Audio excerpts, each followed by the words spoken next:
روح في نور بتدوب وعليك سلام الله. عام طور پر عرب حضرت اسماعیل علیہ السلام کی دعوت اور تبلیغ کی وجہ سے دین ابراہیم پر تھے، اس لیے صرف اللہ تعالیٰ کی عبادت کرتے تھے، لیکن جیسے جیسے وقت گزرتا گیا انہوں نے اس دعوت ہدایت اور توحید کے درس کا ایک بہت بڑا حصہ بھلا دیا۔ پھر بھی ان کے اندر دین ابراہیم کی کچھ تعلیمات باقی تھیں، تاں آ کے بنو خزا قبیلہ کا سردار عامر بن لحی منظر عام پر آیا۔ اس کی پرورش بڑی اچھی ہوئی تھی، جس کی وجہ سے لوگ اس کو محبت کی نظر سے دیکھتے اور بڑے علماء اور اولیاء میں سے سمجھتے تھے اور اس کی پیروی بھی کرتے تھے۔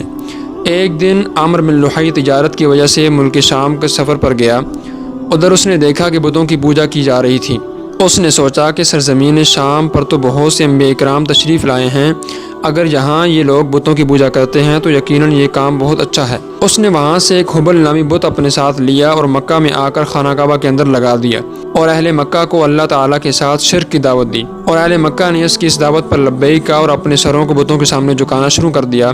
اس طرح عرب میں بت پرستی کا آغاز ہوا۔ عامر بن لحی کے بارے میں یہ مشہور تھا کہ اس کے پاس ایک جن تھا جو اس کے تابع تھا۔ اس جن نے اس کو بتایا کہ قوم سمود کے بت ود، سوا، یغوث اور نصر جدہ میں ایک جگہ دفن کیے گئے ہیں۔ اس خبر پر عامر بن لحی جدہ میں گیا اور وہاں سے ان بتوں کو نکالا اور اپنے ساتھ لے آیا۔ پھر جس وقت حج کا زمانہ آیا تو اس نے مختلف قبائل کے سرداروں کے حوالے ان بتوں کو کر دیا۔ ان قبائل کے سرداروں نے ان بتوں کو لے جا کر اپنے علاقوں میں نصب کر دیے۔ اس طرح ہر گھر میں بت پرستی کا آغاز ہو گیا۔